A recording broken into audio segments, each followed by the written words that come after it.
नमस्कार दोस्तों, VIP technician परिवार में आप सभी का स्वागत है। तो दोस्तों, इंडियन हिस्ट्री के इम्पोर्टेंट क्वेश्चंस के साथ में एक बार फिर आपके सामने हाजिर हो चुके हैं और शुरुआत करते हैं आज के पहले प्रश्न के साथ में। निम्नलिखित में से कौन एक स्थापत्य कला गुप्त काल में निर्मित नहीं है? तिगवा का विष्णु मंदिर, दशावतार मंदिर देवगढ़, खजुराहो का मंदिर, बाघ एवं अजंता गुफा चित्रण। तो इन चारों में से कौन सी स्थापत्य कला गुप्त काल में निर्मित नहीं है? तो करेक्ट आंसर है इसका ऑप्शन 3, खजुराहो का मंदिर। खजुराहो का मंदिर गुप्त काल में निर्मित स्थापत्य कला नहीं है। अगले प्रश्न की बात करें तो अगला प्रश्न है, गुप्त काल के किस अभिलेख में सती प्रथा का उल्लेख मिलता है? तो सती प्रथा का उल्लेख किस अभिलेख में मिलता है? जूनागढ़ अभिलेख, हाथी गुफा अभिलेख, मंदसौर अभिलेख या एरण अभिलेख? तो करेक्ट आंसर इसका हो जाएगा ऑप्शन 4 यानी एरण अभिलेख। तो एरण अभिलेख में सती प्रथा का उल्लेख मिलता है। नेक्स्ट क्वेश्चन पर चले। हर्षवर्धन ने किस शासक को पराजित करके कन्नौज पर अधिकार किया था? तो हर्षवर्धन के द्वारा कन्नौज पर अधिकार किस शासक को पराजित करके किया गया था? पुष्यमित्र शुंग को, नरसिंह वर्मन द्वितीय को, शशांक को या उपेंद्र राज को? तो करेक्ट आंसर इसका हो जाएगा ऑप्शन 3 शशांक। तो हर्षवर्धन के द्वारा शशांक को हरा करके कन्नौज पर अधिकार किया गया था। अगले प्रश्न पर चले। कश्मीर के मार्तंड सूर्य मंदिर की बात करें तो कश्मीर में स्थित है मार्तंड सूर्य मंदिर। इसका निर्माण किसने करवाया था? जैनुल आबदीन, ललितादित्य, मुक्तापिंड, अशोक या रानी दिद्दा? तो किसके द्वारा मार्तंड सूर्य मंदिर का निर्माण कराया गया था?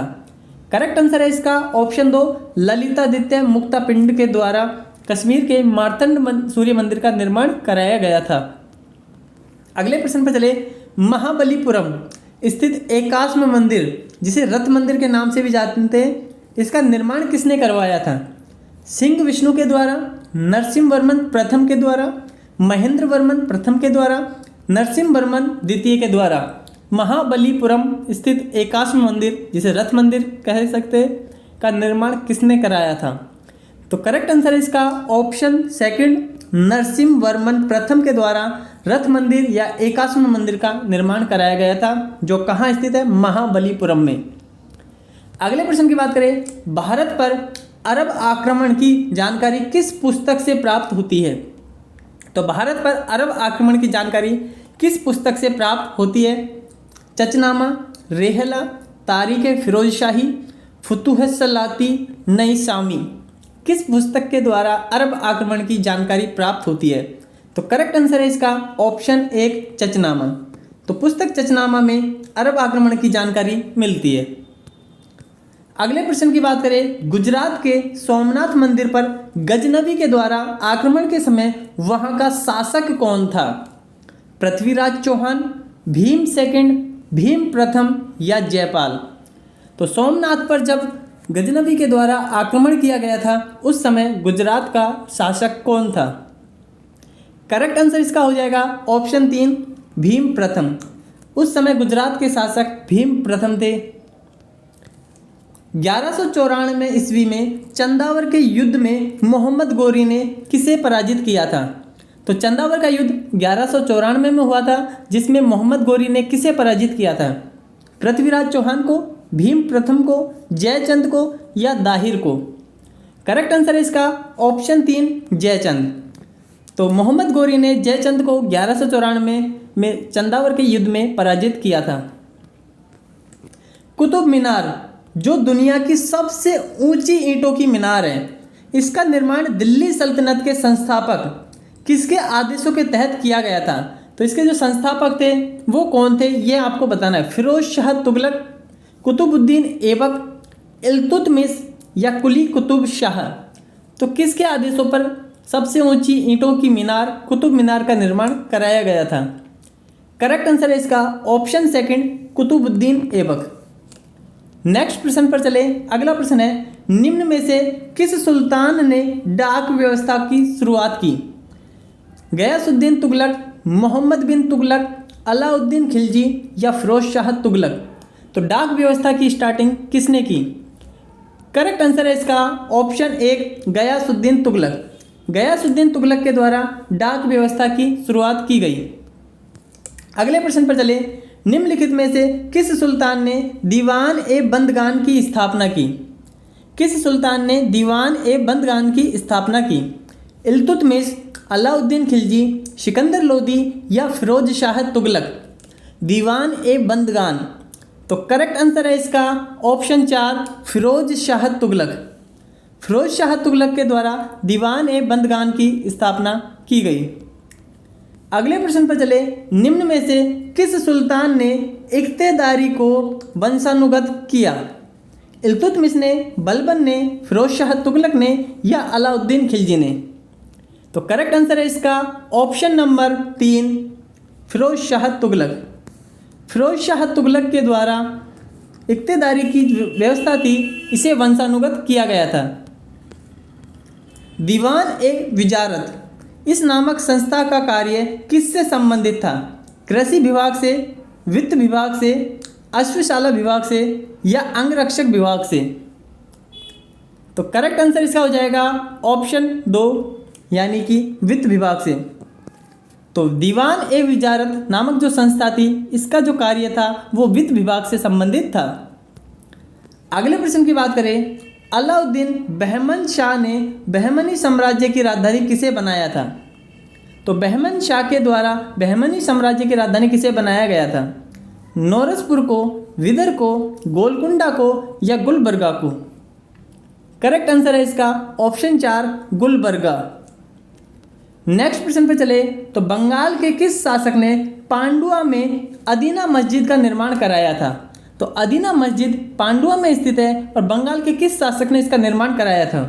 सिकंदर शाह ने, अलाउद्दीन हुसैन शाह ने, शमशुद्दीन इलियास ने या उपरोक्त में से कोई नहीं? करेक्ट आंसर होगा इसका ऑप्शन 1 यानी सिकंदर शाह है। तो सिकंदर शाह जो बंगाल के शासक थे, इनके द्वारा पांडुआ में अदीना मस्जिद का निर्माण कराया गया था। अगले प्रश्न पर चले, तो 13वीं सदी में बख्तियार खिलजी ने बंगाल के किस राजा को पराजित किया था? 13वीं सदी में बख्तियार खिलजी ने बंगाल के किस राजा को पराजित किया था? महिपाल, लक्ष्मण सेन, शशांक या ग्रहवर्मन? तो करेक्ट आंसर हो जाएगा इसका ऑप्शन 2 लक्ष्मण सेन। नेक्स्ट प्रश्न पर चले, निम्नलिखित में से कौन सा शासक गुलरुखी के उपनाम से कविताएं लिखता था? इब्राहिम लोदी, अकबर, सिकंदर लोदी, बहलोल लोदी? करेक्ट आंसर होगा इसका ऑप्शन नंबर 3 सिकंदर लोदी। तो गुलरुखी के नाम से जो कविताएं थी वो सिकंदर लोदी के द्वारा लिखी गई थी। भक्ति आंदोलन के प्रथम प्रचारक कौन थे? भक्ति आंदोलन के प्रथम प्रचारक कौन थे? शंकराचार्य, रामानुजाचार्य, निम्बकाचार्य या वल्लभाचार्य? करेक्ट आंसर इसका होगा ऑप्शन नंबर 2 रामानुजाचार्य। ये भक्ति आंदोलन के प्रथम प्रचारक थे। अगले क्वेश्चन पर, विशिष्टता द्वैतवाद नामक दर्शन का प्रतिपादन किसके द्वारा किया गया था? कबीर के द्वारा, शंकराचार्य के द्वारा, रामानुजाचार्य के द्वारा या ज्ञानदेव के द्वारा? तो करेक्ट आंसर होगा इसका ऑप्शन 3 रामानुजाचार्य के द्वारा विशिष्टता द्वैतवाद नामक दर्शन का प्रतिपादन किया गया था। अगला प्रश्न है, द्वैतवाद नामक दर्शन का प्रतिपादन किसने किया? रामानुजाचार्य, निम्बकाचार्य, माधवाचार्य या ज्ञानदेव? तो करेक्ट आंसर इसका होगा ऑप्शन नंबर 3 माधवाचार्य। गुरु नानक ने निम्न में से किस सुल्तान के समकालीन थे? तो गुरु नानक जी किस सुल्तान के समकालीन थे? सिकंदर लोदी के, इब्राहिम लोदी के, बहलोल लोदी के या ऐबक के? करेक्ट आंसर होगा ऑप्शन 2 इब्राहिम लोदी के। गुरु नानक जी इब्राहिम लोदी के समकालीन थे। नेक्स्ट प्रश्न आता है, चिश्ती संप्रदाय का प्रवर्तक कौन था? अब्दुल कादिर जिलानी, बदरुद्दीन, मुइनुद्दीन चिश्ती या ख्वाजा बाही बिल्लाह है? करेक्ट आंसर होगा ऑप्शन 3 मोहिनुद्दीन चिश्ती। चिश्ती संप्रदाय के प्रवर्तक थे। बाबर ने किस भाषा में अपनी आत्मकथा तुजुक ए बावरी की रचना की? फारसी में, प्राकृत में, तुर्की में या इनमें से कोई नहीं? तो करेक्ट आंसर इसका हो जाएगा ऑप्शन 3 तुर्की भाषा में। तुजुक ए बाबरी ये बाबर की आत्मकथा है जो तुर्की भाषा में लिखी गई है। चौसा का युद्ध किस किस के मध्य हुआ था? शेर खां हुमायूं के मध्य, शेर खां बाबर के मध्य, हुमायूं या मेदिनी राय के मध्य, बाबर राणा सांगा के मध्य।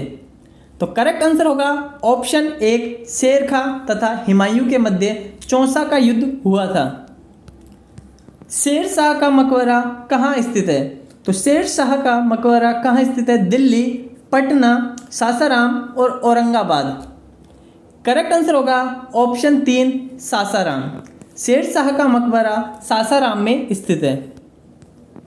निम्नलिखित में से किस शासक ने सिकंदरी गज का प्रयोग किया था? सिकंदर लोदी ने, शहरशाह ने, अकबर ने या बाबर ने? करेक्ट आंसर होगा ऑप्शन 2 यानी शेर शाह के द्वारा सिकंदरी गज का प्रयोग किया गया था। निम्नलिखित में से किस शासक ने रुपया एवं दाम चलाया था? तो रुपया और दाम किस शासक के द्वारा चलाया गया था? शेर शाह के द्वारा, अकबर के द्वारा, अलाउद्दीन खिलजी के द्वारा या जहांगीर के द्वारा? तो करेक्ट आंसर होगा इसका ऑप्शन 1 शेर शाह के द्वारा रुपया एवं दाम चलाया गया। अगला आता है कथन और कारण को लेकर के जो क्वेश्चन है, ये क्वेश्चन आपके सामने। सम्राट अकबर ने 1581 में विशाल सेना सहित अफगानिस्तान की ओर कूच किया।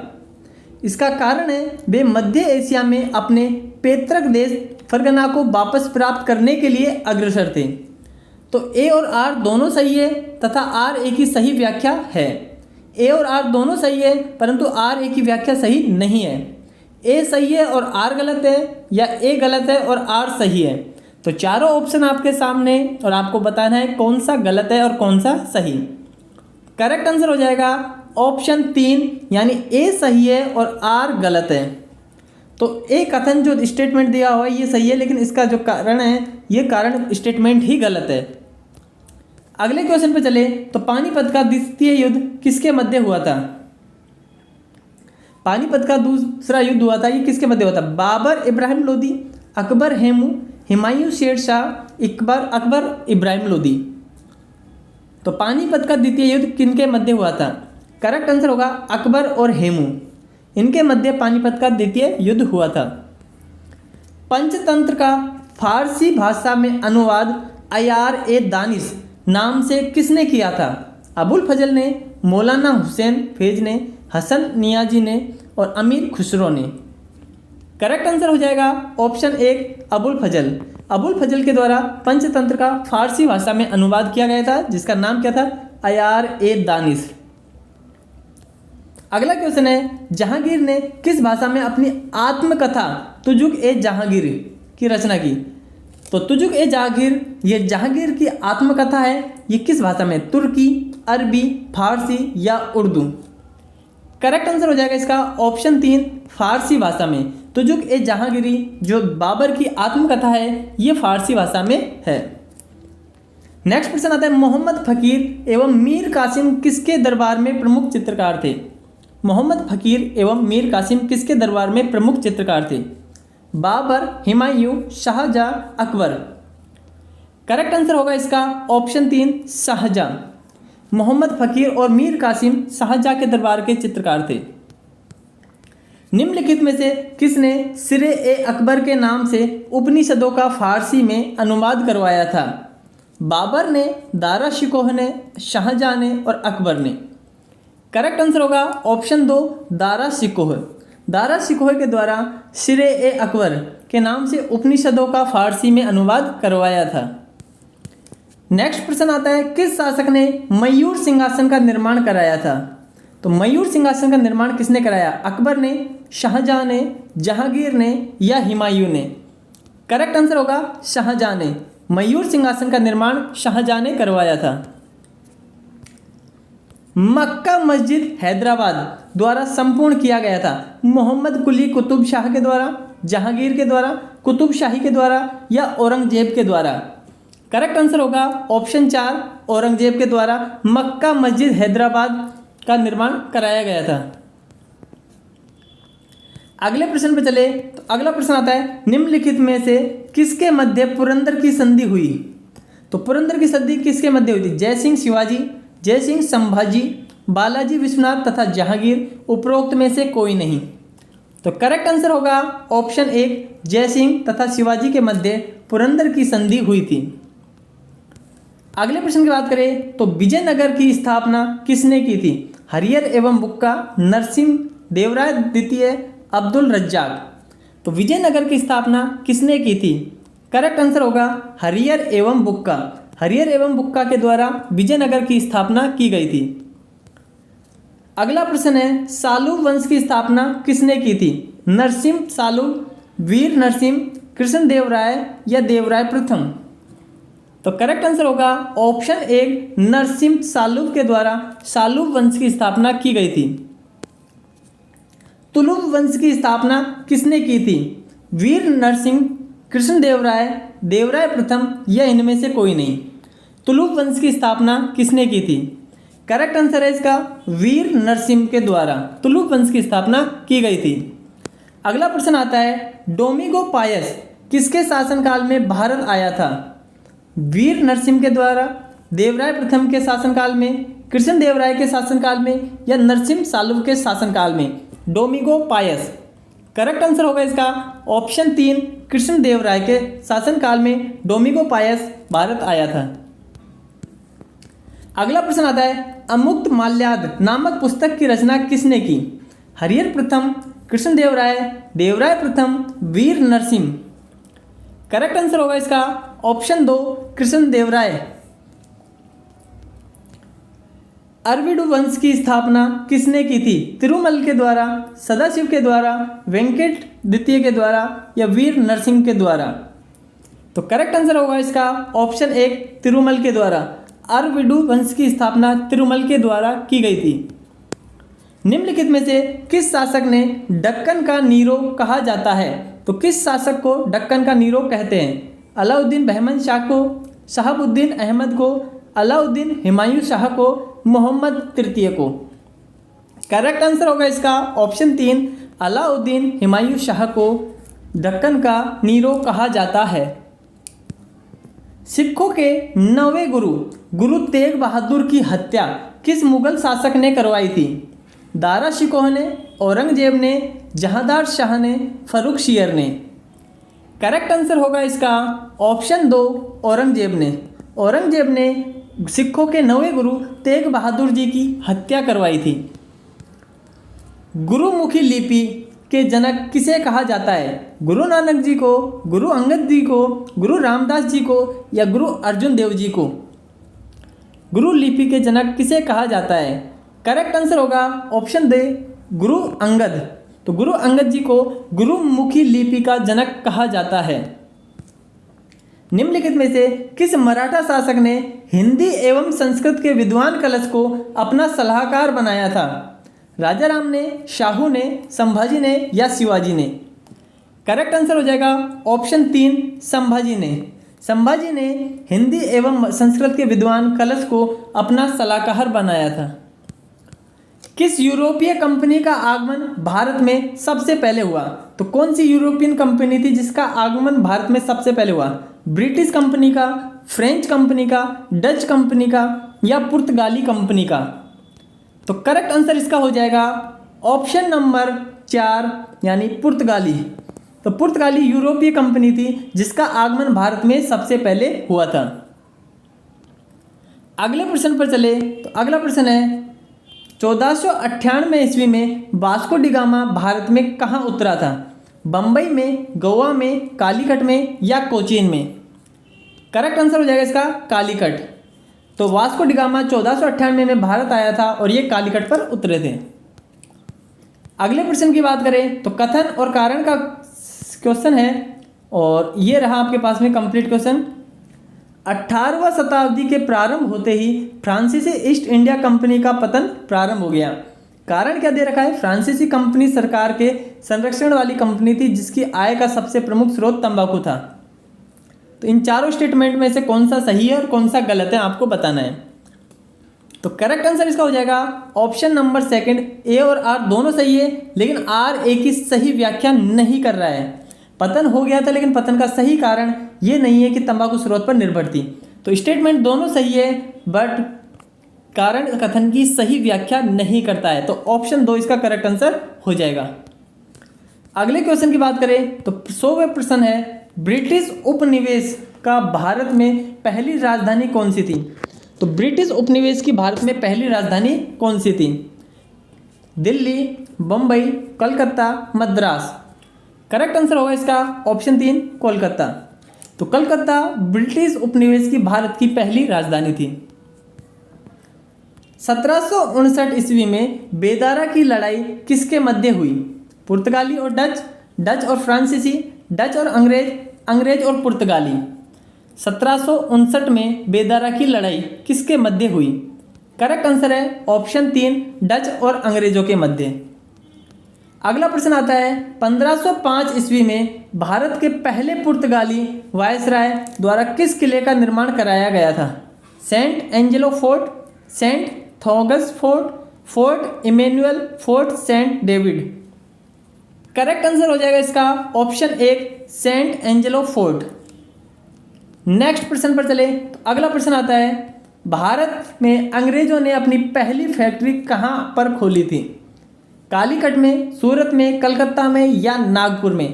तो अंग्रेजों ने पहली फैक्ट्री कहाँ खोली थी भारत में? करेक्ट आंसर होगा ऑप्शन 2 सूरत। निम्नलिखित में से किस संधि के बाद प्रथम कर्नाटक युद्ध का अंत हुआ? तो प्रथम कर्नाटक युद्ध था, इसका अंत किस संधि से हुआ था? एक्स-ला-शेपाल संधि, पांडिचेरी संधि, पेरिस संधि या उपरोक्त से कोई नहीं? तो करेक्ट आंसर होगा ऑप्शन 1 एक्स-ला-शेपाल की संधि। अगला प्रश्न आता है, वांटीवास का युद्ध किसके मध्य हुआ? पुर्तगाली अंग्रेज, फ्रांसीसी अंग्रेज, अंग्रेज डच, फ्रांसीसी पुर्तगाली। करेक्ट आंसर होगा ऑप्शन 2 फ्रांसीसी और अंग्रेज, इनके मध्य वांटीवास का युद्ध हुआ था। अगला प्रश्न आता है, बंगाल में द्वैध शासन की समाप्ति किसने की? Warren Hasting, Clive, Bentinck, Dalhousie. Correct answer होगा इसका ऑप्शन 1 वॉरेन हेस्टिंग। तो वॉरेन हेस्टिंग के द्वारा द्वैध शासन की समाप्ति की गई। द्वितीय आंग्ल मैसूर युद्ध में हैदर अली को किसने पराजित किया था? क्लाइव ने, बेंटिक ने, कॉर्नवालिस ने या सर आयरकूट के द्वारा? करेक्ट आंसर होगा इसका ऑप्शन 4 यानी सर आयरकूट के द्वारा हैदर अली को पराजित किया था।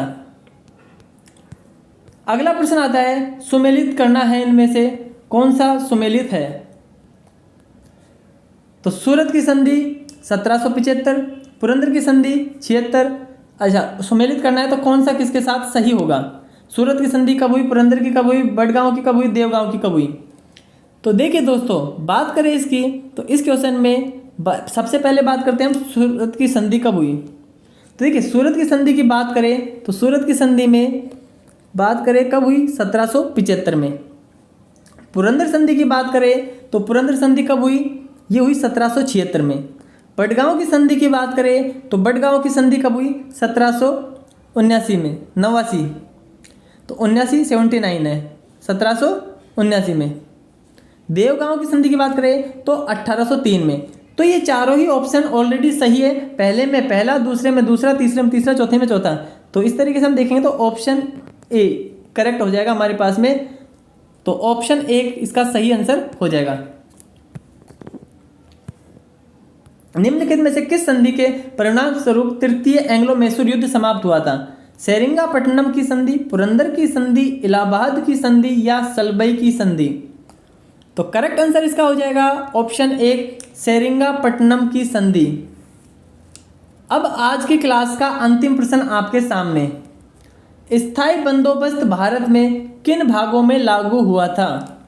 स्थायी बंदोबस्त भारत में किन भागों पे लागू हुआ था?